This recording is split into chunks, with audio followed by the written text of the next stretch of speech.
So for years now, I've been wanting to off-road a K11. I keep seeing videos from people doing the Mongol Rally or driving the modified K11s down to the north of Africa. Now that I live in the Lake District, I figured now's probably the time to get the K11 in a state where it can be doing good lanes.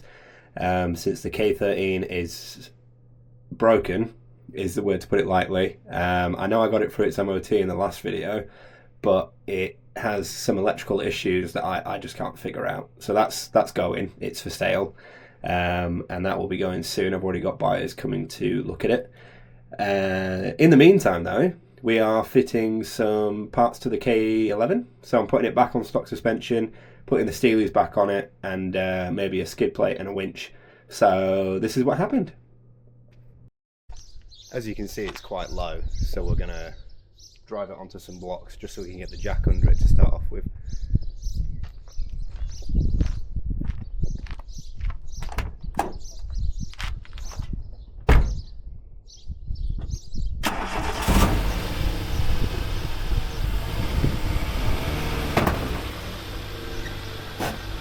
So K11s have got this lower brace with a jacking point right at the front, which makes it really easy, once it's high enough, to get it in the air.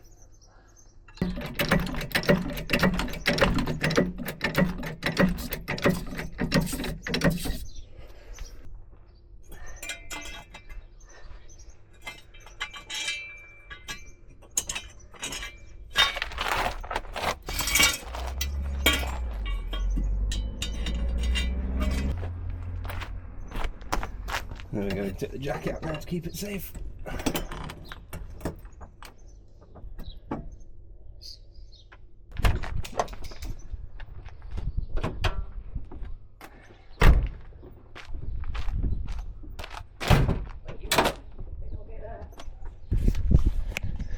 So we're just going to do reverse of what we did when we lowered it.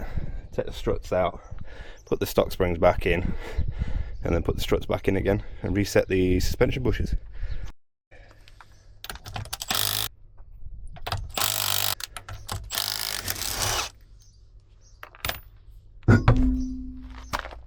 I'm going to leave the spacers on so we get a bit more offset, makes it a bit better track width wise. Right, we're going to take the lower knuckle bolts out now.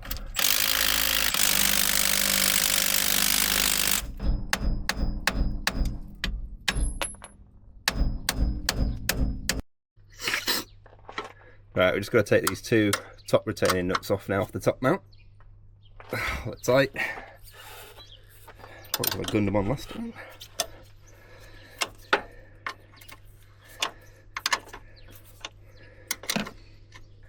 And we'll break it off the hub. So if we come down here, there you go. I should be able to pull the hub out of the way now and take it back and pull it out. There we go. One strut, and I'll just grab the other side, and we'll grab the spring compressors.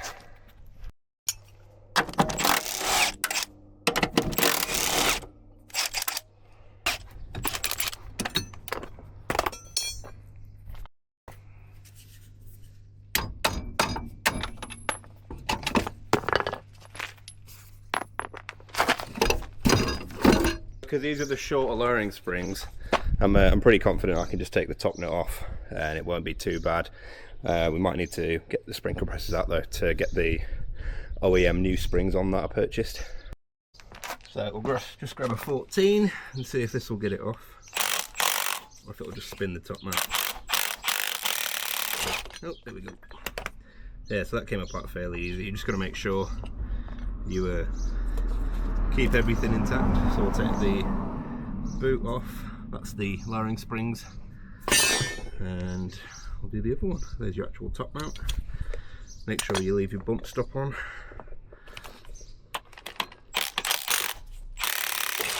And there we go, number 2. I got some brand new OEM remake springs from Killen, the spring specialists. I couldn't find my original ones, I don't know where I've put them, and I figured the car's got 90,000 miles on it, it might want a fresh pair of springs, considering they were still the standard ones when I took them off. So we'll see if we can get these installed. So that's the bottom. Right, so I had to go out and buy some brand new spring compressors. So this is 2 hours later, as my current ones are bent. So brand new, out the box, straight from Halfords. So let's give this a go. That's sticking out the top. We've got the bearing on. Put the top mount on. Just got to be careful. This is a lot of stored energy here. Oh no, I had to wind it down a bit.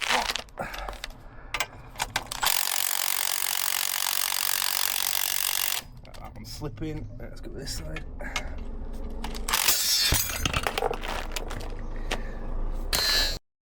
Right, we've got it all cinched down. Top mount on, top nut on. Give it a little bit of a gun up. Once we get the preload back on it, we can actually snug it down then, because it's just spinning now. So what I'll do is wind these back off.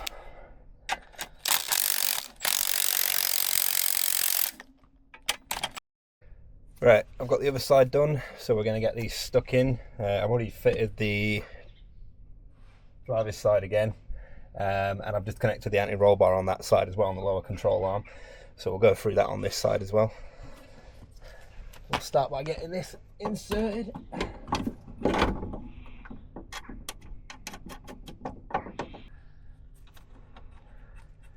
And then we'll disconnect the anti-roll bar on this side as well.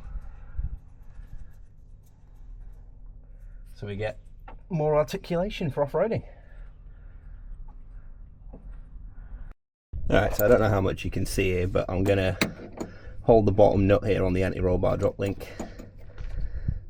with my adjustables, and then loosen it off from the top because it's just a long bolt really. There we go.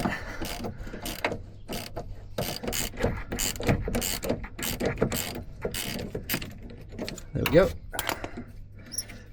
Just get the nut off, get the top half out, and then the middle just comes out there. There we go. So they just sandwich the top piece on the anti-roll bar and then the lower arm, and the nuts attached to the bottom piece. And there we go. One drop link. So now we can take the actual anti-roll bar out, which is held on by these two bolts on both sides, which hold the D-bushes. So once we take them off, the whole anti-roll bar system is gone. Some of these from factory don't come with an anti-roll bar. This one did, as it's a second facelift, but a lot of the pre-faces didn't, and they didn't come with a rear one. I've retrofitted a rear one off a higher spec model. So we're going to take both the front and rear anti-roll bar off so we get more articulation off-road, and then we'll refit the rear factory springs to give us more height in the back, and then I'll take the side skirts off, and then we can go test it out today and see how far we get. Right, so I'll just get this side off first, and then I'll get the other side off, and it should just fall out.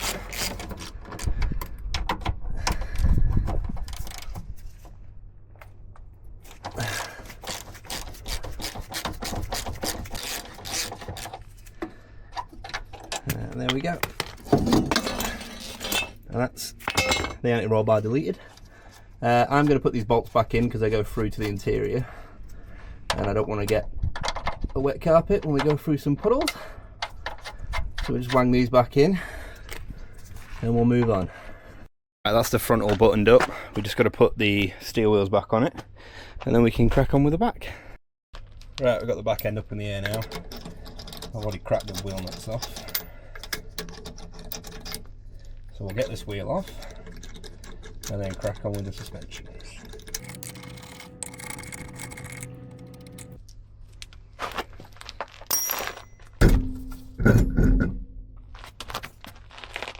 Right, so first things first, we're going to disconnect the anti-roll bar drop link off the chassis, and then we'll take the bolt out for the anti-roll bar. We'll take that off first, then we'll disconnect the shocks, which bolts are down here, and then the whole axle will drop. We'll disconnect them at the top as well, and then we can take the springs out and put the factory springs back in, which will give us 2 inches of lift. And then we need to adjust the panhard rod because I've got an adjustable panhard rod in it from Eden at Giz Fab. just so when it was lowered it didn't have an offset with the rear suspension, so we can set that back to standard length and have that bit of adjustability when we lift it a bit as well. Right, so we'll disconnect the drop link here. It involved the grinder, but it's out.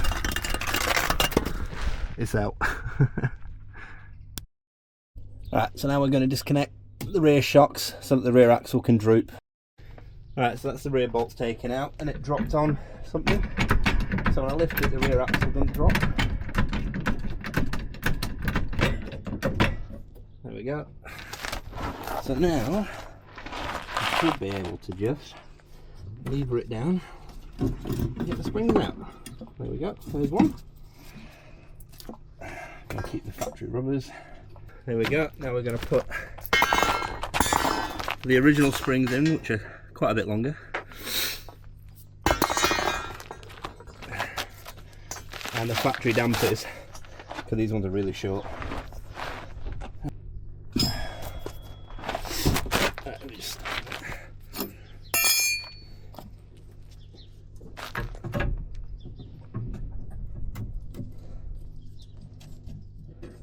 Seat the spring properly.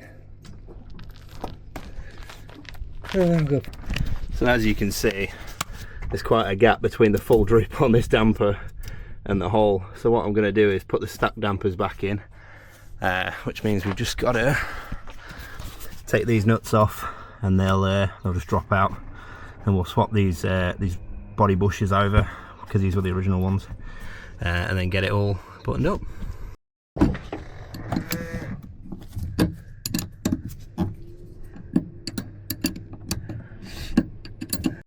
Right, so we've got both standard rear dampers and rear springs in now. So as you can see, it's a bit later. I'm in a different t-shirt. I was editing the video and I realised I didn't show an after with the steel wheels back on. So here we are. We've got steel wheels. I left the mud flaps on. The side skirts are off. I don't know why it didn't save the video, but there we go. I've got the skid plate to go on it once we get that far. But yeah, she's got a fair bit more ground clearance now. I'll put in a before and after picture so you can see the actual ground clearance difference. We measured it at 8 inches, so that's a good starting point. So we'll go laying in tomorrow now, and we'll see how she does. There's been a slight change of plan. Scott's not coming up till later today, so I can't go laying in this morning with him. So I figured we might as well do some more work on the Offroad K11. As I said yesterday, we've got that skid plate to fit, and potentially the winch off the K13, which is going.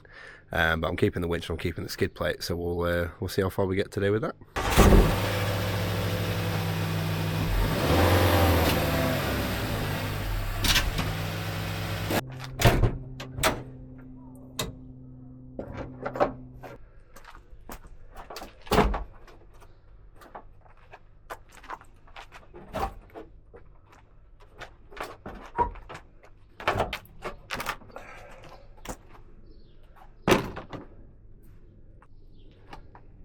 Right, now we've got the bumper off, we can just try and mock up the skid plate, see what needs changing on it.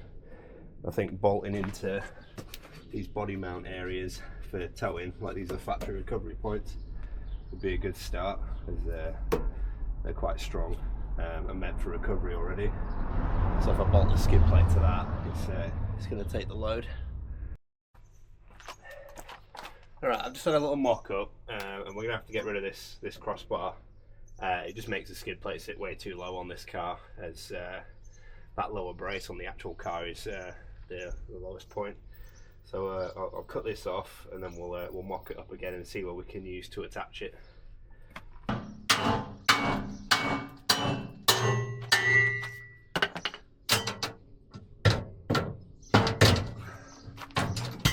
There we go. Right, so I've got it mocked up here, so it's going to look very similar to the K13, where you've got this little bit kicking out on the front. It's going to make some standoffs now, so that it bolts to the lower front cross member, and then we'll have to bend it back here, because you've got, if you look in there, you can't really see it for the exhaust, but there's a lower engine brace that's lower than the exhaust in there. So if we bend it there, I can bolt it through to that lower engine brace as well. And then I think at the back, like I was saying yesterday, I'll make some tabs that come off it and bolt into those anti-roll bar mounts, and we'll just have to like notch out for the lower control arm. So yeah, I think this is going to be fairly easy, considering I've already bent the front piece. I think it looks fairly well, you can tell it's there, but it doesn't stick out massively, but it'll protect everything that needs protecting, the engine and gearbox. Yeah, so we'll crack on with that. Right, so I've got it kind of mocked up now a bit better. So I've got these two blocks in. They're just box section rectangle. I was using that for the light before, the light bar, but that's not going back in here because the winch will be going in here. So what we're going to do now is, I've got it all mocked up, measured out the right width so that I can still slot the bumper back in. So what I'm going to do is just drill through the cross member, line it up with this. This has got like a slotted channel in the bottom of it, so I'll line it up so the bolt goes through that, and then we'll drill through the plate as well, and then use these carriage bolts like I used before on the back side on the K13, because they don't have a head on them. They kind of just lock into the skid plate itself, and you just got a nut on the top side, so there's nothing to round off on the bottom, and they sit nice and flush against the skid plate, so it should just slide over stuff instead of catching.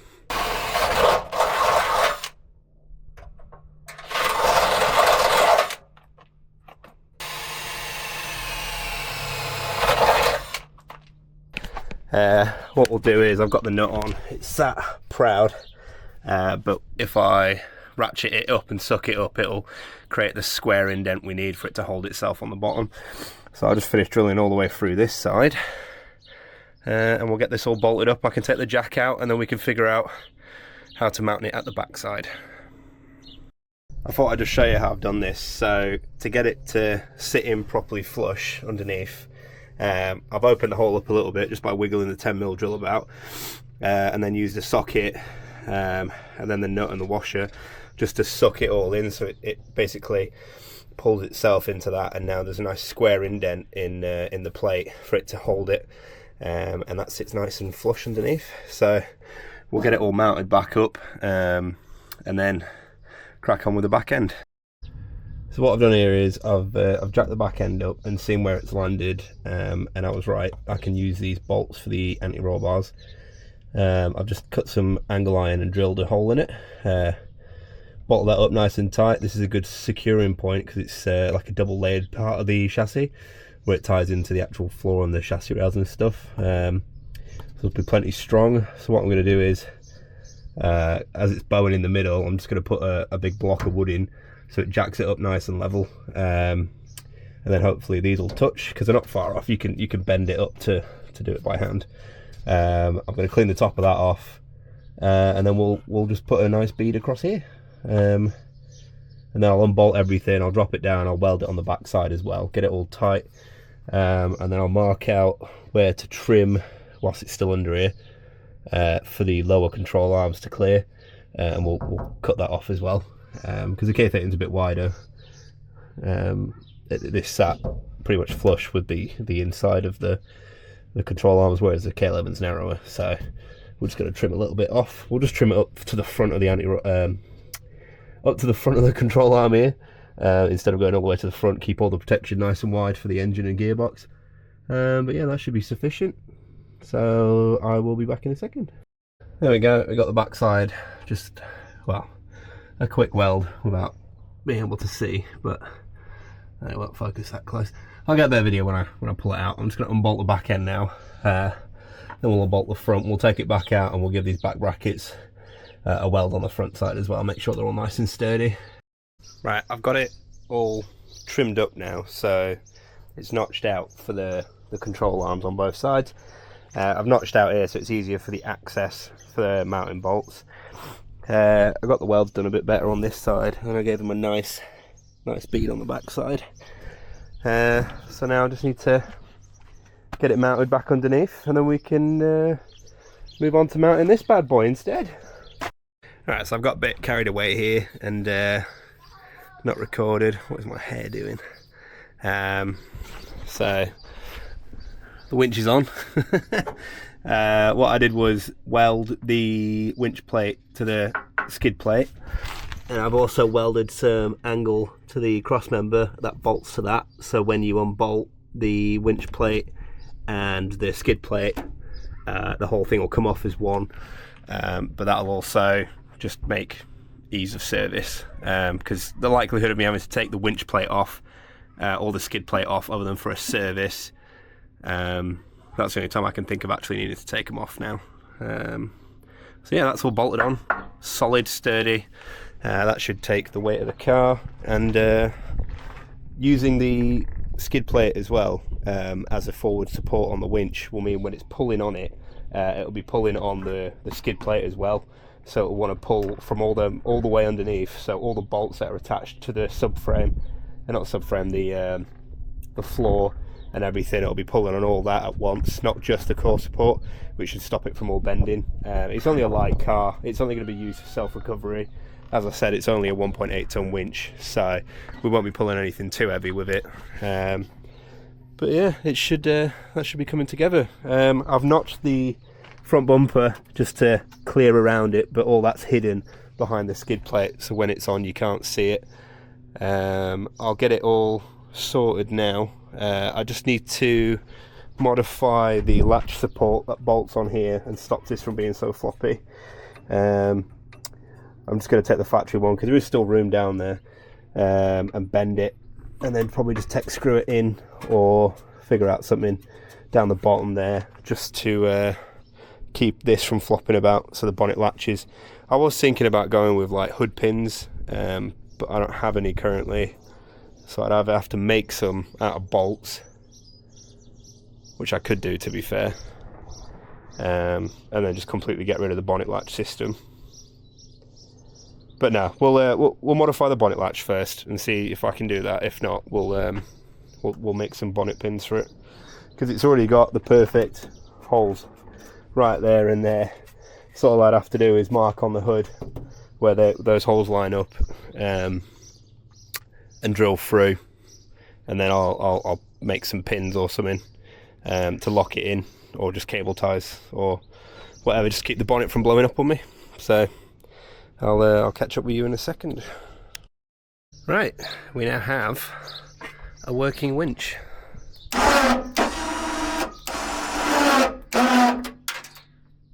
Ta-da!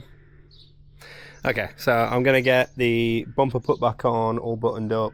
I did attach that core support thing with a self-tapper in the bottom, and then I nut and bolted the power steering cooler. That's there. But yeah. Okay, so here we are, all done, off the ramps, ready to hit some lanes. Right, so we're heading out to one of the local green lanes just to give it a try. I tried it in the K13 the other day, and that's what burnt the clutch out, because the gearing on the K13 is all wrong. So we'll see how this does. I'll bring the camera back out when we get there.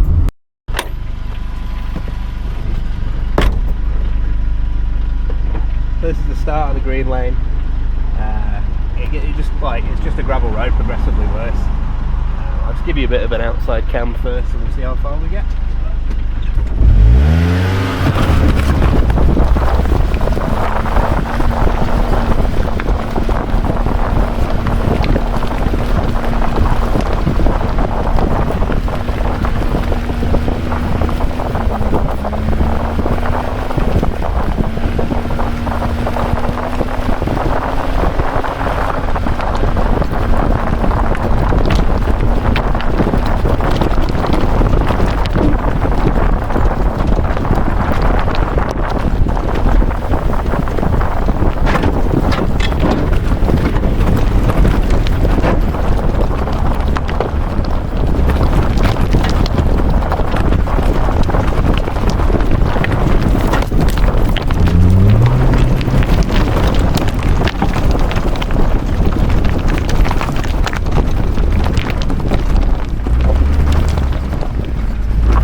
skid plate's already coming in handy.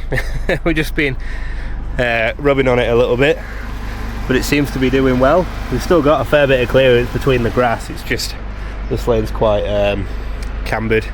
So we've already made it further than the K13 made it the other day. That corner there, the K13 burnt its clutch out because it didn't have enough power. So I'm quite confident in this car to make it to the top. So I'll put you in a different position and we'll keep going.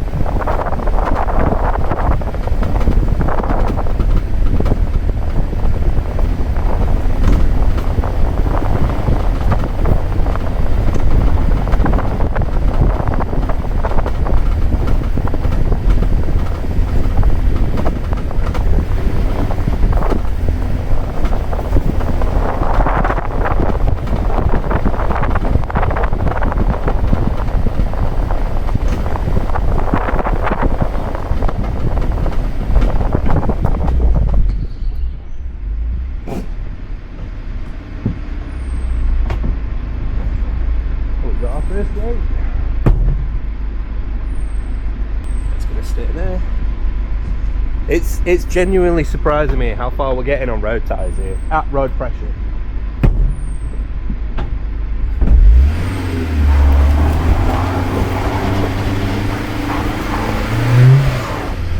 Might be a bit of a run after this.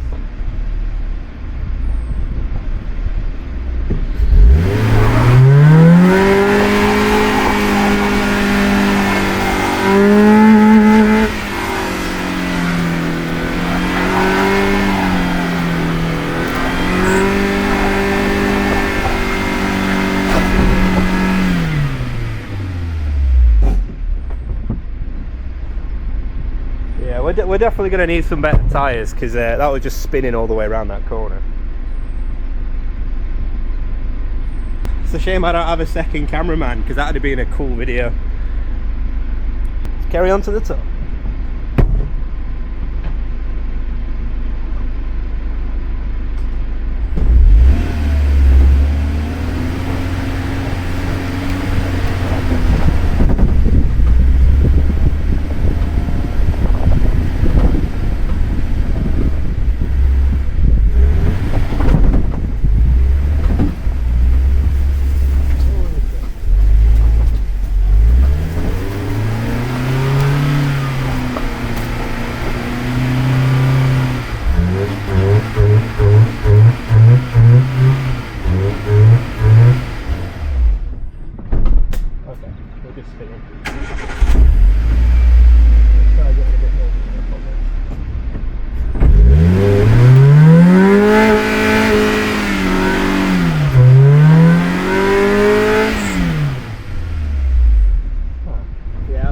Limitation. It's definitely tyres because we're just spinning the near side tyre now. Isn't it?